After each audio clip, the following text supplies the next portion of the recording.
Welcome to the readings from Oconomowaukee virtual event series, which is sometimes in person, but not today. I'm Daniel Goldin from Boswell. It's Lisa Baudoin from Books and Company. Welcome everybody, and welcome Holly. Holly Goldberg Sloan is the author of 7 books for young adult readers, which have been translated into 27 languages. Her novel, Counting by 7, which is one of my favorites, was an E.B. White Honor book and has sold over 1 million copies. Also a noted feature film writer and director, Holly wrote the Disney blockbuster Angels in the Outfield and was the first woman to direct a live action film for Disney. The mother of 2 sons, Holly lives with her husband in Santa Monica, California. Pieces of Blue is her debut novel for adults and was named a most anticipated book by LitHub, Book Riot, Library Journal, Book Reporter, She Reads, and the Oprah Daily, who says Pieces of Blue is bursting with humor, chaos, and raw tenderness. And author Marie Simple calls it a brilliant and big-hearted page-turner. So welcome, Holly. I'm so excited to meet you, and I'm looking forward to talking about Pieces of Blue, which I really loved. Daniel and I have been calling it a middle grade reader for adults, which sounds kind of complicated, but it's not. So if you want to give us a little sort of summary of the story. I will, and thank you so much, both of you. I'm thrilled. I wish I was in Milwaukee. That would be kind of a dream, but I've just come back from a big book tour. So when I told my husband this morning I was doing a virtual event before he left the house to go pick it because we're Writers Guild members on strike, he said, "Oh, so you didn't have to go to Wisconsin. So are you excited? Are you happy about that?" And I went, "Well, not really. I would have loved to have been there." So my plan is to be there at some point. Pieces of Blue is my first book for adults, although I think it's pretty broad-based book. I'm hoping that some young people also have a chance to read it. It's a book that deals with grief, but there's some humor. It starts in Portland, and the main character, Lindsay, has 3 children, and her husband has died in the ocean in a surfing accident. He was an internet entrepreneur, and their whole life is turned upside down. She decides to buy a small rundown motel in Hawaii and start over with her kids. It's based on something real, which is that I was on location in Australia in a van for a film production, and you spend all this time in van driving around, and we're driving around, and I turned to the producer and said, "Tell me about your childhood. I love hearing how people grew up." And he said, "Well, my father died when I was 12. And that is such a huge thing to have happen, to lose a parent in childhood. And I asked him about it, and he said that his mother got some life insurance and she wanted to start a business. She wanted to have something that generated income for her children. She had 4 children. I have 3 in the book. And she came down to 2 choices. This was before the internet. So she would go to the library and she would read newspapers and magazines from different places in the country, looking for opportunity, which I sort of love. Today you just click on something and find those things. And she found a motel that was for sale in a remote part of Hawaii. And then she found a salmon fishing boat. They were in the Pacific Northwest. So her choice came down to running a salmon fishing boat and becoming a charter salmon fishing enterprise with her children, or running a motel. And they all sat and voted, and the kids said, "Let's go to Hawaii. Let's leave where we are and let's start over without dad." And she then went to her parents and her brother and sister and said, "The salmon fishing boat or motel, I think we're going to go motel." And the parents and her brother and sister talked her out of it. And so she bought a boat, and for 8 years ran it into the ground. Literally, they went ashore. They didn't know how to be salmon fishing. They didn't know anything about that. They didn't know anything about a motel either. And so we're talking, and he said the boat ended up losing money, and there were so many calamities in the boat. And I just kept saying, "But what about the motel? What would have happened?" And he said he went to Hawaii later as an adult And he knew the name of the motel, and he went to the motel, and it was just looking at something that could have been his life and could have been his mother's life. And he said, what would I have been as a person if I had grown up there? Would I be a surfer? Would I have stayed in Hawaii? Now I have this other connection to Hawaii, which is my father, who's still alive. He's 91. He was a field selection officer for the Peace Corps. And he helped in the early 60s start the Peace Corps by designing the personality tests that people took in order to see if they were good candidates to be Peace Corps volunteers. And back then they trained Peace Corps volunteers in America. Now, when you go to the country that you're going to be assigned to, you go to the country and you train there. But back then they didn't. So my dad's area was Southeast Asia, and that meant they trained in Hawaii. And so for 3 years, every month, my dad went for a long weekend to Hawaii. And so as a little kid, it would be to see your father walk out the door and then come back 4 days later with flowers and all these beautiful things from Hawaii. We sort of felt, we would vibe the other kids. Like, we've got muumuus, we had all these things I had little dolls from Hawaii. So I sort of fell in love with the place way before I'd ever been there. And now I have spent quite a bit of time in Hawaii. But so I couldn't stop thinking about the woman and the choices we all make. Maybe my next book will be about salmon fishing.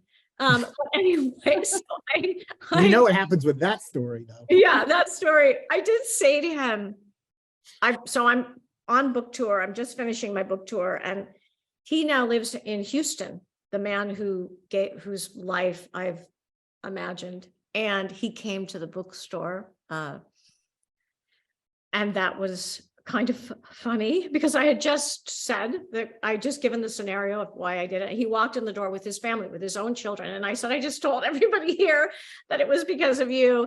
And then he spoke for a little bit, and I asked him some questions, which I've never asked him because I haven't seen him very much since then.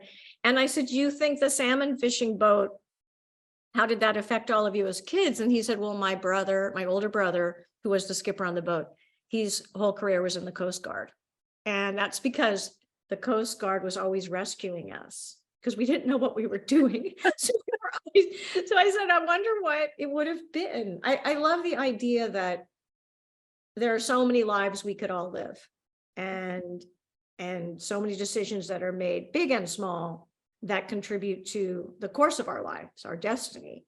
And so I took this starting idea of a woman who goes to Hawaii with her children to start over. All right, I'm checking off why Hawaii. That's done. Now, both Lisa and I, we're both fans of Counting by Sevens. And I went, actually, after I finished your book, I said, I have to read another Holly Goldberg Sloan book. So I went to the library and took out Short, I think it is. And so I was, and you're right, there are some similarities in the way that you write. Some people would say, when I was positioning the book, I'd say, well, it's like your favorite middle grade, not a fantasy book, not Harry Potter, but like that realistic kind of story, but with some adult twists in suspense. But some people think, well, this story is a lot about grief. And I thought, oh, you haven't read enough kids' books. Yeah, right. That's the point. That's how I make you laugh. That's my idea of fun. Grief is such an important thing in driving the story, and it is so important in kids' books. What made you kind of decide, aside from your friend's setup, your friend basically said, here's the story of your next novel, but obviously you were interested in it already. Well, okay, so a couple, I say to people that I have no imagination. I tell people that just to make them laugh. I'm a comedy writer. I have no imagination. I just take from people's lives. Not really true, but so the setup comes from sitting in the van on location. The grief part comes from the fact that, or how you get over, what is it inside us that allows us to keep going in the face of any kind of adversity. Loss is a big one, but there are so many others. And my first husband, we were divorced, but he lived across the street part of the time. He only lived maybe 6 blocks away for most of the rest of the time. We had 2 sons together. And with my 2 years after we got divorced, I met my current husband, who I've been with for over 20 years. And the 3 of us raised our children. And 12 years ago, we were going to go to the Virgin Islands and go on a vacation. He and I had been there a long time before, but so he wanted to go so he could find 2 houses. So it could be a house for me and Gary, my husband, and for him and for the kids to go back and forth. It was going to be our big vacation. So he went down first, and he came to say goodbye to me before he went, because he would always stop by and he said, I'm going to go. And I was really busy. And I said, can't you just say goodbye to me over the phone? Please, please. And he went, no, I want to come and have a cup of tea and sit and say, okay, fine. So he came in and he sat right where I am, right here. And he said, I want to tell you that you were the best thing that ever happened to me. And I said, why are you doing that? That's so weird. You're only going to be gone a week. Why are you doing that? And he said, well, because I'm going to go diving and maybe I won't come back. And I said, well, that's a desperate cry for help. So don't dive. And he said, well, I just think it's important that when you go away, you tell people things. But okay. So then after 20 minutes, he left and he died swimming in the ocean. So he had heart failure in Virgin Gorda in the ocean. And so I know what it's like to get a phone call where someone says, are you driving? That's not something you want to have happen to you. Or to say, I know all the steps of that. And I think that part of what I do is I write to get over some of the things that have happened to me. Or at least write from that emotional place. And I had my 2 sons, they weren't really little kids, but one had just finished college, and we had to figure out our lives moving forward. What were we going to do moving forward without him? And that is really the essential lesson of life, that everything is always changing, and that we have to be resilient, and that we have to accept loss. If you can't, then you live a very small life. So my husband always says that if you're lucky, you have your heart broken many times. And if you're unlucky, maybe no one breaks your heart.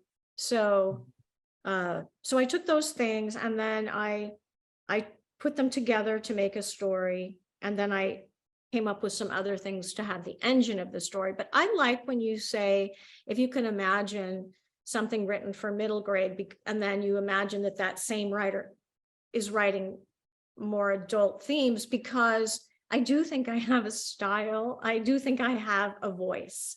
And I think it's the most important thing as a writer, that I have a voice. I love that you read my book short, because it's one of my favorite books. That book is my most autobiographical book, because when I was younger, when I was growing up, I was very short. I looked 2 years younger than my age group. And I had a little brother and he was my size. And so people thought we were twins, and nothing made me more angry. I felt like I had to put him in place every day of my life to say, no, that is my little brother. He may be taller than me, but so that book is about the summer we were in a play together. So my voice, which is how I actually voice my characters, comes from someplace inside me. And I think if you read even if you look at my movies, I think sometimes you can hear the same voice. I don't know if that's true, but I think it is. We can test it later. Yeah. I'll report back. No chat GPT. Yeah. Does everybody know what those letters stand for? No. Okay. It's generative pro something transformer, pro trained transformer. Just thought I'd tell you. I don't even know what that gender is. I feel like a better person now. Yeah, thank you. And I'm more, that's the big thing. We're on strike, writers on strike, where everyone's really afraid of it. I'm afraid of it, but I don't even know what it is. So how afraid can I be, really? We're always the most afraid of things we don't understand. So Totally. Yeah, totally. I've been reading Speak by Louisa Hall, which came out in 2015, and it's about artificial intelligence, but it's really about story and memory and what makes us human. And it is so good. Really? And so relevant to now. Yeah. So it has the same title as Laurie Anderson Speak. Right, exactly. But I think it's very different. no copyrights on book titles. No, I know, no copyrights on movie titles. What do you do? Yeah. Yeah. Well, I feel like it is your voice, and it comes out through the characters in this depth and familiarity and warmth. Like, I carry those characters like they're people I know. You have such a way of bringing that. And when I was kind of going back and diving into different interviews and things, I ran across a story that you had told about the first short story you had written. Oh, yeah. And the story behind that, which I think really sort of epitomizes how you as a person sit with people and listen and hold stories. Well, and you want to tell that story? Because I don't know that everyone would find it. Because I haven't spoken about that in a long time. And yet I just, as part of my tour, I went to an event at Wellesley College where I went to college. I went to Wellesley and to Dartmouth, and I did an event called Authors on Stage, where they bring in 3 authors. And I did talk about the fact that while I was at Wellesley, I entered a short story contest, and it changed my life because I won, but I entered because I wanted $500. So I just have to say that, I started from one place, but I ended up in another, but I was validated. So I saw that there was a short story contest, and I hadn't written short stories. I was a political science major and an English major, but they didn't have a creative writing major at Wellesley. So I saw that there was a contest, and I used to go once a week, or at least every other week. I would walk into town, and I had found a man who sold secondhand treasures. So I saw them it was the craziest thing now when I think about it. He rented a room in a very small office building, and he got a lawn chair, and then he moved in all these items, and they were glass. He was just in a room that should have been an office, sitting in a lawn chair. And his name was Mr. Fishman. And then I don't even know how I found him, but I found him in there. And I would go, and he loved seeing me, and he loved telling me about his life, which his life really was that he had been somebody who appraised estates in Boston, and a bigger thing was in Newport. And so some of the things that he'd never sold were in this office, mostly sets of china and silver sets, things that I wouldn't have that much interest in. But once I started coming, he started bringing from his house old watches, and he knew I was coming. So then he'd bring these things, vases, and then we'd talk about it.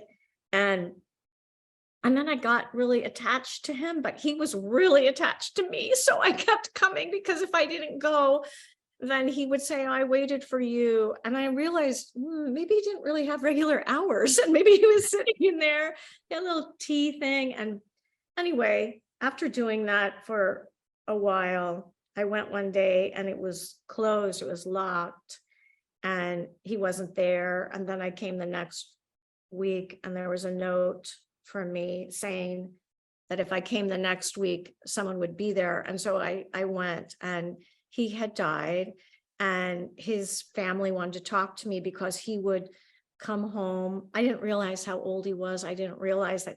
I think he was maybe 90. I didn't know.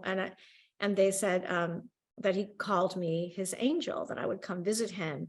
And they had a little bag for me. And in the little bag were things that he had brought to the store that he wanted me to have, an old watch and a little necklace. And so I wrote about that. And then I won the award for short story, for fiction. And then I decided I wanted to try to be a writer. But it was his voice in the story. I would say it was the way he would talk to me, his voice. So that's what I try to do. I try to really listen. I was in the South, and I did an event at Old Miss, and there were some other writers with me, and we all took a car to go back to try to catch the plane. And I said that I really didn't like that if I was someplace, I started imitating people's speech, and that I'd only been in Mississippi a week and I already was talking as if I was born in Mississippi, and that was wrong.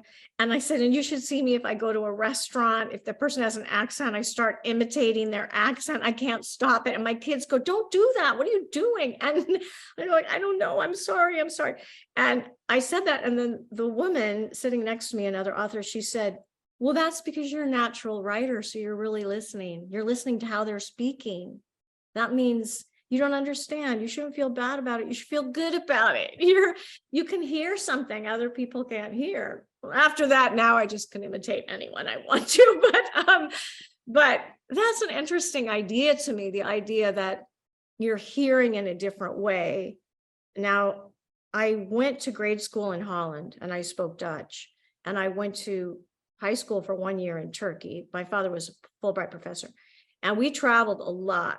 So sometimes I think I hear so many voices from growing up that are voices that were not voices that other people heard, and I remember their stories. And so I want to tell some of those stories. That's why I write, I guess. And it comes through in just the compassion for the Thank characters. Yes. you. I can't write because I've done all these things in Hollywood. And at one point I was hired to write a movie that it had some violence in it. And, I don't really write about that. I'm not interested in it. So I don't watch it when I'm watching film or television. If there's something really violent or if there's cruelty, I don't like cruelty. So my husband will be watching something, honey, it's not real. And I just get up and leave. I'm not interested in it. I'm on your side on that. So. Me too.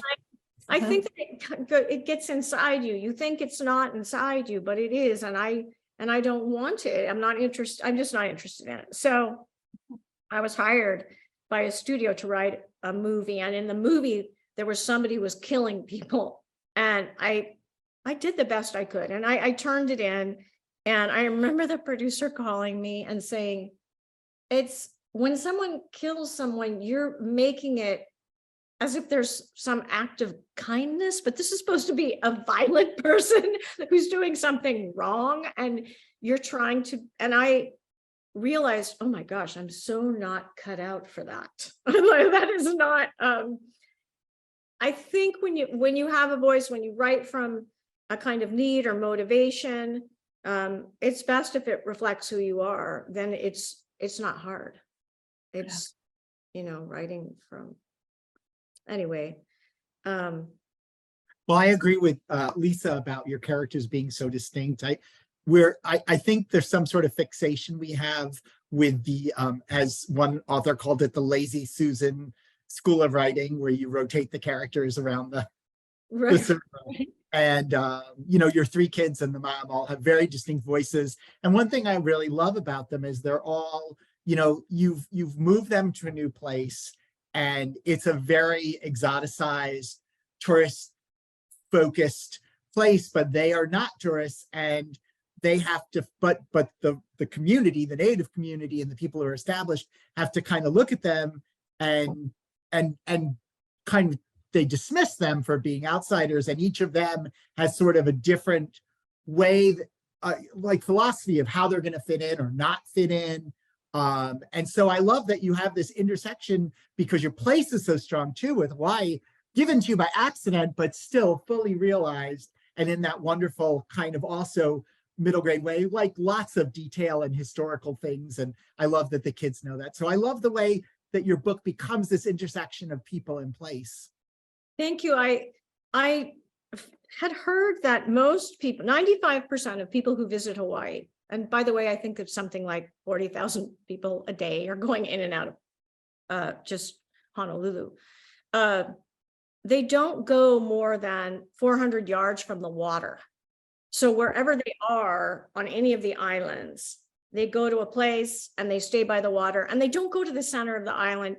In my book, the characters go to Home Depot, the characters go to all these places that are part of living in Hawaii, that aren't sitting watching a show put there. They are trying to make a life there. And I think when I look back on my own life, having moved so much and lived overseas, I really know what it feels like to go to a new place and feel completely, especially when I lived in Istanbul, completely as if I'm the outsider, and probably I'll always be, because I don't look like anyone in my school, and my background isn't the same.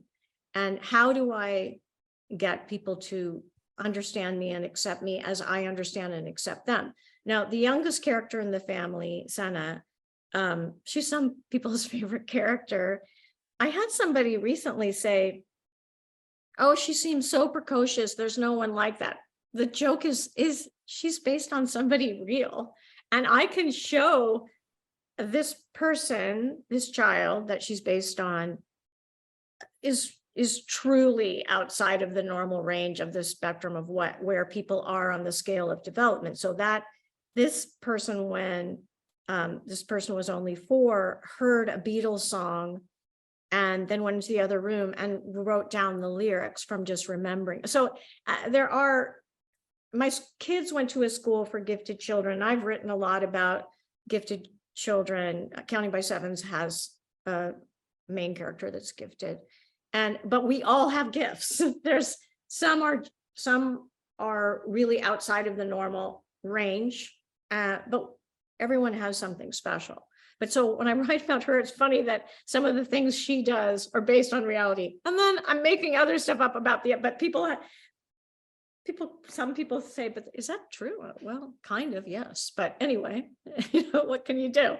Kids are kids, and I love children, and I love writing about them. So that's a big part of the family to me, is it's about being a parent, and it's about making choices, and it's about how parents and children interact and find their way.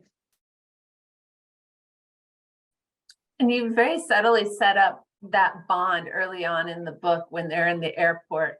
And this won't be giving anything away, but when Lindsay, the mom, buys the lace for the kids, and she just doesn't have enough to get for everyone, and they return them. And I believe Senna was the impetus for it, but they return them and they get just carnations for everybody, because they didn't, they were a family. And you end the novel with this sense that, and I wrote down here, you say you end it with survivors have a way of bonding together. They know, and I like how that sort of bookends. You really see the community, you see the importance of family, you see the importance of sticking together through something.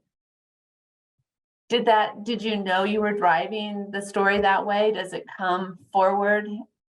Well, one of the things I really feel in writing for young people, but obviously it's going to translate into my writing for an older audience, is I feel the obligation of hope, because when I go to schools and talk to children, it is very unfair to paint a world that is falling apart, that doesn't have hope.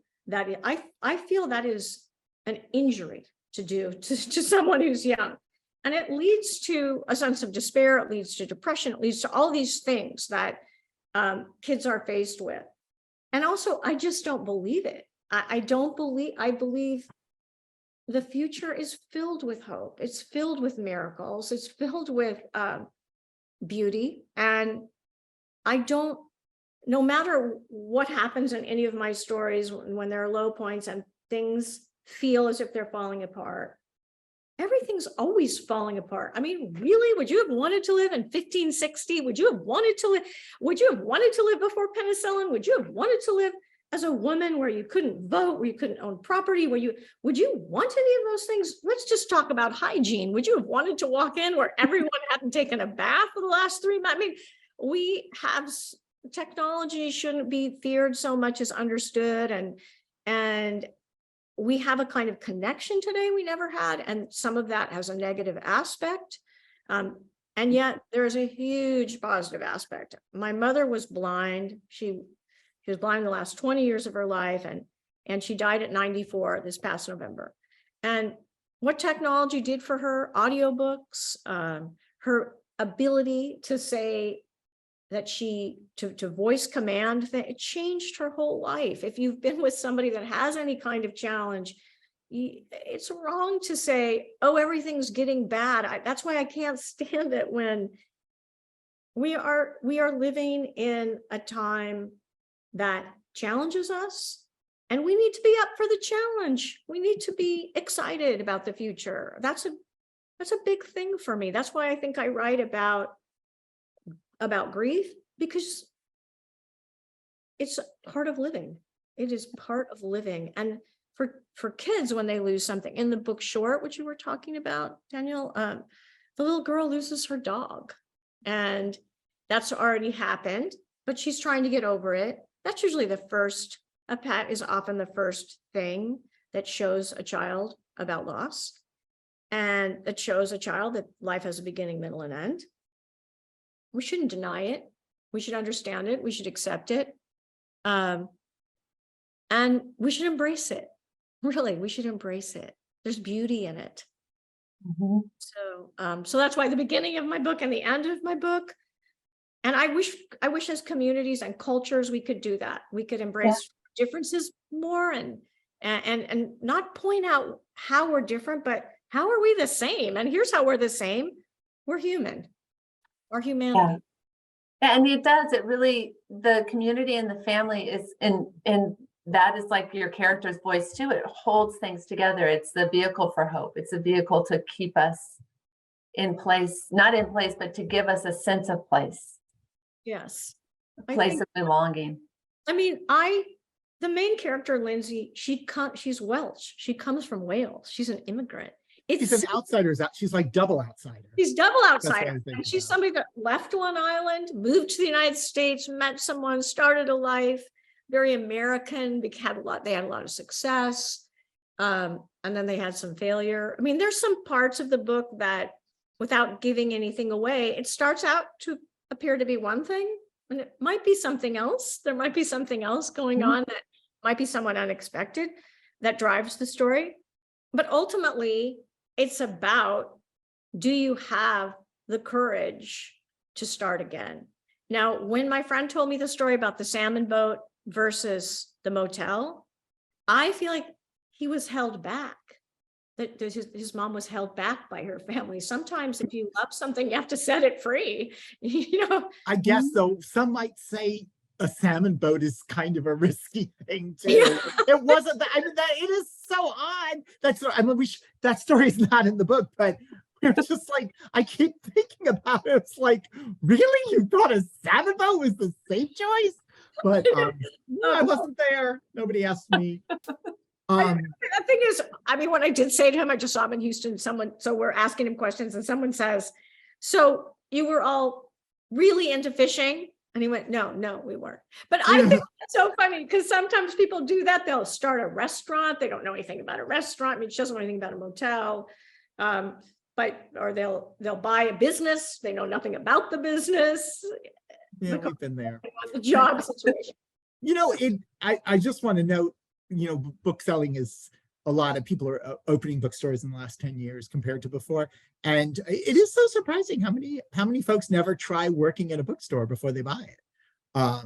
Okay, I have a friend who did that. I have a friend who did that. She started a small bookstore. She's an author. Julie Barry's a fantastic person, but I don't think she'd ever worked in a bookstore. I don't think she. No, it's very common now. Yes. Yeah. I mean, and for some people it works out great. Yeah. It just seems like I'm a cautious person too. So my feeling would be that I probably would have worked on a salmon boat and worked in a hotel before I made the choice. But you know, I get it. Like when you, in the face of grief or loss, you feel like change will be the thing that moves you on. But especially, I mean, this hasn't been my life experience, but if someone were to give you a chunk of money and you don't want to just take the money and put it in the bank, that's as alarming as it. So someone's giving you guys money. What do? You do think maybe you should buy something, you know, and maybe that something you buy should generate some revenue. And maybe it should be something that everyone could participate in this case, because they don't have a dad. So it should be a joint venture. I mean, I'm not agreeing. I get seasick and everything. So the boat thing is the furthest thing from what I would do. But the water and ocean is a theme in my book. Yeah. It is an environment in general. It's a real environmental novel. I mean, I do write about nature, about birds. Things travel around the world by wing and wave and wind. And that's also a way that we're all connected, and climate and how that is all working, and the changes that will bring. The fact I want to talk about a little about the suspense in the book, but we were talking about some of your events, and you were on a panel with Liam Callanan at the Los Angeles Times Book Festival. And I don't know if you've, so his current book is called When in Rome, but his previous book was called Paris by the Book. And it's about a woman dealing with grief who buys a bookstore, or who takes over a bookstore in Paris. So okay, I didn't know that until you just. Yeah, I know. I said it's the whole book. He wouldn't be talking about it. I'm like, oh gosh, they're almost like your brains were syncing up to each other at one point. Now I have to read that before I read his. It's a lovely book. It's a lovely book. One of the things we were talking about is, this has a suspense element to the book. I call it like gentle suspense. You said, don't worry, there's not bloody knives all over the place or anything like that. But it is a suspense novel, and it has spoilers and it has twists. And I was talking to one of my booksellers, Jenny, who really loved the book, and she said, I'm a good person at reading, guessing what's going to happen, but there were a couple things in that book that I just didn't see coming. And one of the problems that one always has with a book like this is, like, you don't want to give the spoilers away. Some people are okay with spoilers. We're not doing it. But if you don't say anything about the twist, then somebody says, well, that's a boring book. And so have you thought about, okay, I think you're right, because if it's just about a parent moving to a new place and getting over, if it seems like that's just the plot, I will tell you that's not enough. So when I did my event in Boston with Professor Gates, Henry Louis Gates, he said, because he writes nonfiction books and he does documentaries and he does Finding Your Roots, so he's all about the facts.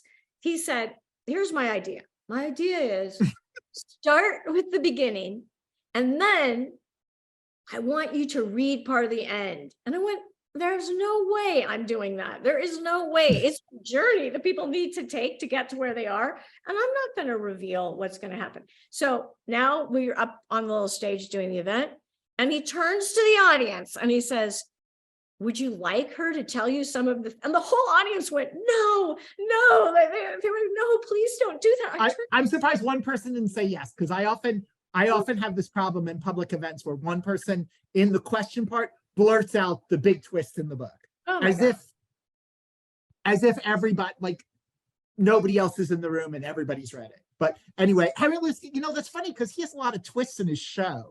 So I'm really surprised. He doesn't do that. He waits till the very end to do his. Exactly. So why is he doing that to Hilarious. me? I mean, he's one of my really good friends, but I remember that movie, The Crying Game. Mm-hmm.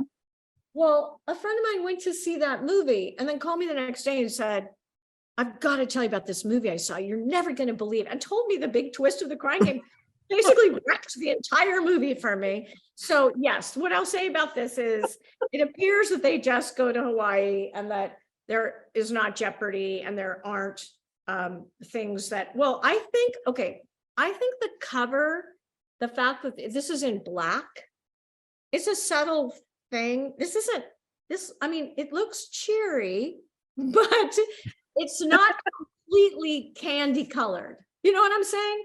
The pieces of blue part, they're not even in blue. They're So if it had been like a royal blue cover, you're like, well, then that's clearly not a suspense novel. Yeah, But yeah. the black. But there are some things that happen. And also we go back into the past. So we look at the past, the idea, not of unreliable narration, but that you don't know everything in the beginning. You think you might have understood her marriage or understand, understand sad. But anyway, without giving anything away, there's a little bit more to it. I did see on Goodreads that a whole bunch of the reviews say hidden, hidden, hidden. Yeah. I appreciate that, because I appreciate that you might not just go online, think you're going to go to Goodreads, read a little bit about the book, and have characters explained, action revealed, that there's a story, has a beginning, middle, and end. You're supposed to read it. You're not supposed to have it all laid out for you. But I've been this is one of those sad things where I didn't read the book that I compared it to, but it's a very popular book, so that's always helpful, and it's also a series now. And I thought, oh, maybe I guess you could compare this to the Laura Dave Last Thing He Told Me. I haven't read that either. But we all know it. Yeah, isn't it funny? Pop culture, we don't need to experience it firsthand. Pop culture, we can understand just by the fact that we're alive and things wash in and wash out of our lives. Yes, I don't know. I think she lives maybe 10 blocks from my house. Go ask her. How funny. Wait. Go down the block, knock on the door, like, I'm doing this event. Too Like, many you think my book is like yours? And she's like, I don't know who you are. Please get off my property. No way. I think it doesn't have the same feel that this one would have. Yeah, I mean, my book it's about starting over, and it's about the past, and it's about relationships, and it's about Hawaii, and that's really what I say. We have one question and then go to Lisa again. Sarah Schick wants to know, is your story available anywhere? Can she read it? Is it like online? The or is it first one. It was never published. That's such an interesting thing. I should try to find. I called it. His name was Nate Fishman, and I called the story N Fishman. And I'd have to go look in my storage. You can do like you can either publish it on the website, or you can do like a short, like one of those ebook shorts or something like that. Yes, I wonder what I would even think of it today. You should probably reread it first. I should. I think I should find it. But back then, I mean, it's probably on that kind of oniony wrinkled paper on my typewriter, my old typewriter, that the ribbon was always at the end of its life, and I was always broke in college, so I'd rewind the ribbon and I'd spray it a little bit with water to get a little bit more juice out of it. But I didn't know that you could do that. Well, maybe probably you can't, but I did. And so everything was pretty faded. All my stuff, all my papers always looked like they were from years gone by. But I was so lucky in school, because my first English class I ever took was taught by Robert Pinsky, who became the poet laureate of the United States.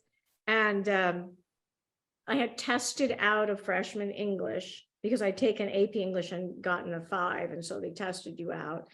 And there were, I think, 2 or 3 freshmen, and everyone else was a sophomore or junior. And it was a class on poetry.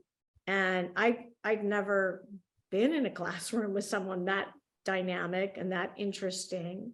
And I remember after a couple weeks, we had to turn a paper in, and I did well in the paper. And he asked me to stay. Everyone got up to leave, and he said, Holly, could you stay for a minute? I thought I was in trouble for something. And then he asked me where I had gone to high school. He said, are you? And I told him I graduated from South Eugene High School in Eugene, Oregon, but the year before I'd been in Istanbul. And I thought maybe he was telling me I was unprepared. But what he told me was, well, there are a lot of kids in here who come from Andover or Exeter, or come from private schools, and maybe they've read more than you, but I don't want you to ever be nervous about that, because you're going to do well. And it was such a small thing to say to somebody, but it really empowered me that he would say that. I'd only been there a few weeks, and somehow just great. I think there are things in life and people in life that have a big impact, and it might be for some very small thing they did, some very small act of kindness, some kind of revelation. My mom, she died in November, and there was a shoebox, and it had my report cards. So she'd moved all these times. It was all, my whole life came down to one shoebox. I guess she had given the stuff away or what. I don't. My name was on top, and I read it, opened it up, and inside were my report cards. I was really hoping there would be poems or stories I'd written or pictures but they were my report cards. So I looked through them, and my report card in second grade, my teacher wrote at the end, "Note to Holly, I hope for the rest of your life you tell stories." Oh. And I what kind of story does a second How grade? could you do anything else at this point? Stories. I think I was maybe a rat, and I was ratting out other children, because she used to leave the class all the time and say, "Holly's in charge. I'm going to go smoke a cigarette." Like, that was the day, back in the day. And then she'd take the cigarettes and walk out. Then she'd come back, "What happened?" And I tell her, "Oh, let me tell you what happened. He didn't stay in this chair. He didn't." But people had a lot more freedom back then to do things. But she told me, "I hope for the rest of her life, Holly tells stories." And I did. That's so great. I did it. And you will continue to. Yes, I will continue to. Yeah. So what about your reading? How have books been in your life with all of the moving around as a kid and being in different cultures and different places? How did books figure in, and just reading for you? I think, okay, I have recently been thinking about my life and the fact that we moved every 3 years, and all the places we lived, and my parents, I have bigger than life parents, and I think the common thing was books. I think what held it together was books. The books that I could read, the books. My parents didn't buy me books, so it was always going to libraries. I had very few books I owned. I loved those books, and I read them over and over, but it was mostly being dropped off at libraries, and particularly the year that I was in Istanbul at Robert College. There were some classes I couldn't take because they were only in Turkish. And so every day I had probably 2 free periods. I probably had 5 classes and 2 free periods. And so I would go up to the library at the school, beautiful school, fantastic school. And I decided to pick this one bookshelf and try to read every book on the shelf. And the bookshelf I picked was African-American authors.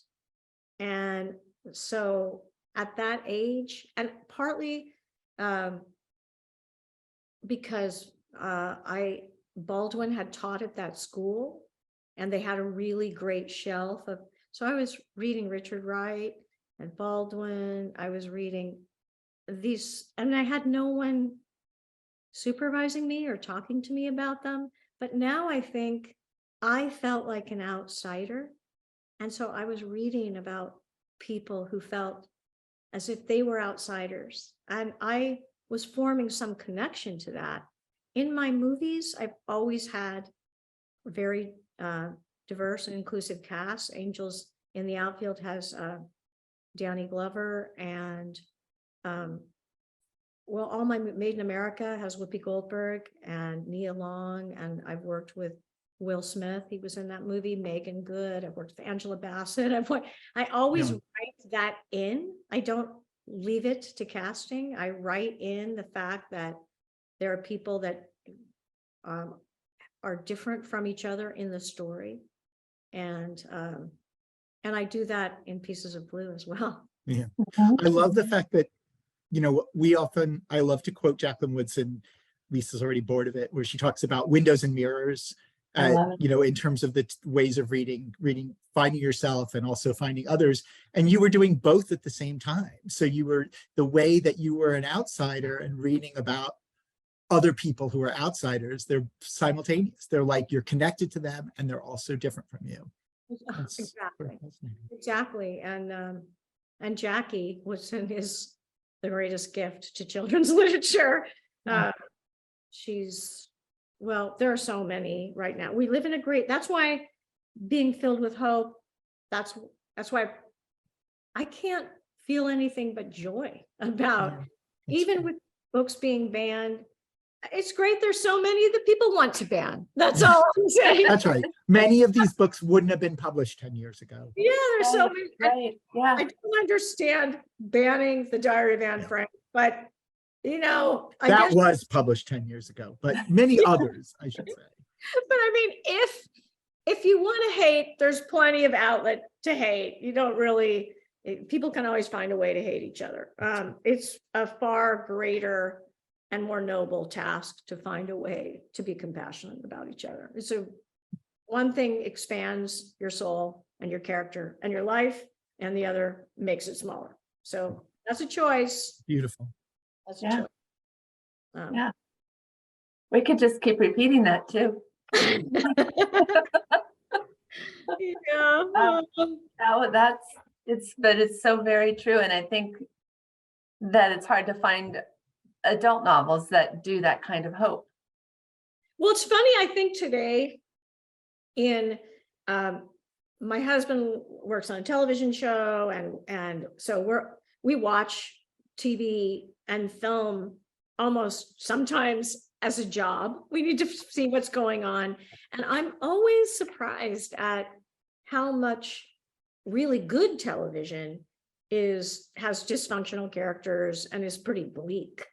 And I like some of the shows, but is it any wonder that you watch that and then you kind of feel bad? It's like you sort of, ooh, what's happening there? I mean, the number of shows that were about serial killers, there are probably more shows about serial killers than serial killers. You know what I mean? More shows about like they always say the defective detective. Well, is every detective defective, or does some just be a normal detective? There's just a way that we tend to migrate towards darkness. It's interesting, like it's sort of like we also have this divide that somehow the darkness or dysfunctionalness makes it if you're a high quality writer that you're going to tend to it, which is why I think you can see success in something like Ted Lasso, or especially the Mike Shue sitcoms, Good Place or Parks and Rec, in that they are hopeful. And they last. Friends in The Office, that's what people watch them over and over.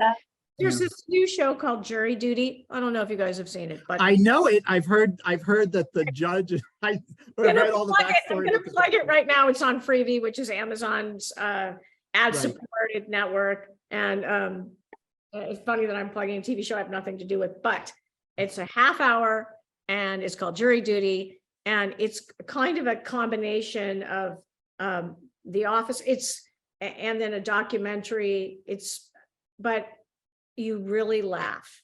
You laugh about it. I laughed. So if ever I heard that it actually is partly responsible for the revival of Joe Schmo. So yeah, that's true. That's true. But it sounded to me like the old improv movies of Spinal Tap or something. Oh yes, I think it has more in common with Christopher Guest. Yeah. Than it has with traditional television.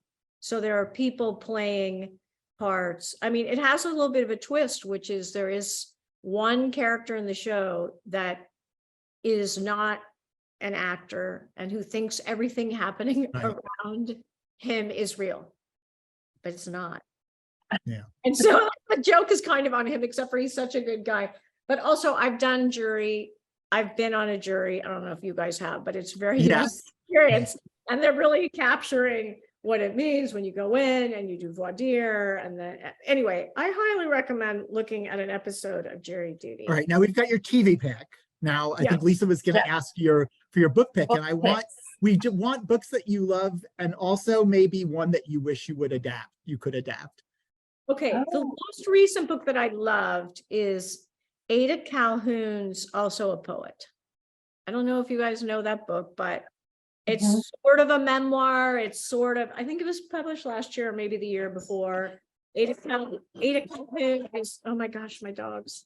Ada Calhoun is the daughter of Peter Sheldall, the critic, the New Yorker critic, the famous critic. And she's written a memoir about how her father tried to write a biography of the poet Frank O'Hara. It's kind of complicated what the whole setup is, but I thought it was a fantastic book. And then, gosh, a book I wish I had adapted.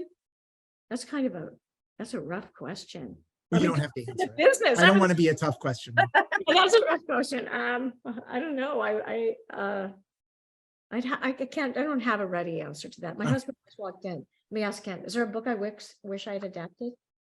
Maybe wish that he wishes you adapted. Yeah, maybe you wish I had adapted. Oh, me is different thing. Yeah. Well, I mean, is there any way to adapt like Shy or something like that? Oh, I do love, it's so unadaptable. Okay, I have to just punt on that question. If you do it for a living, you know what I mean? You do it for I lost on a lot of books where I didn't think they were capable of being, well, I'll tell you the ultimate one in that regard for me is I never knew that the picture book Shrek, my husband's going to walk straight through there. Turn around, do you have on your strike shirt? Oh, See, we're on strike. So he just came from picketing. And this is my husband, Gary Rosen. And I just told him about jury duty. Strike, united we stand. I was working with those people at the time that Shrek was made into an animated movie. And I never would have thought from that picture book, which I really liked the picture book. And I just didn't understand there was an entire movie in it and a big franchise that could come out of that. I wouldn't have been able to adapt that. And I was at one point almost hired to adapt for, at the time they had the rights, Brian Grazer and Ron Howard, The Places You Will Go. Yeah. Oh, the places you'll go. Yeah, Places You Will Go. And I had a lot of meetings about it. I had it was going to be an animated movie. I had ideas about that. I didn't end up doing it, but I don't think anybody did. I don't think it was just me. Maybe they're just, Lorax, yes. yeah. Mhm. Yeah. Mhm. Interesting ideas. Well, so are we at the end of our time together? Yes. Wow, that went so fast. You know, it's when I like the people, as we really start talking, it goes fast. And if there's something where I'm like, oh, then I'll be like, wait, what time is it? It's like, well, we've been talking for only 10 minutes. Well, it was a pleasure, and time sped by for us as well. So. Oh, right. Well, thank you. And thank you for both of you having bookstores, which are really important in community. They make community. They are a place people can go where their ideas and thoughts and memories, they're modern churches. So thank you for doing that. Really appreciate it. Well, we wouldn't have a bookstore without you writing the book. So thank you. It's true.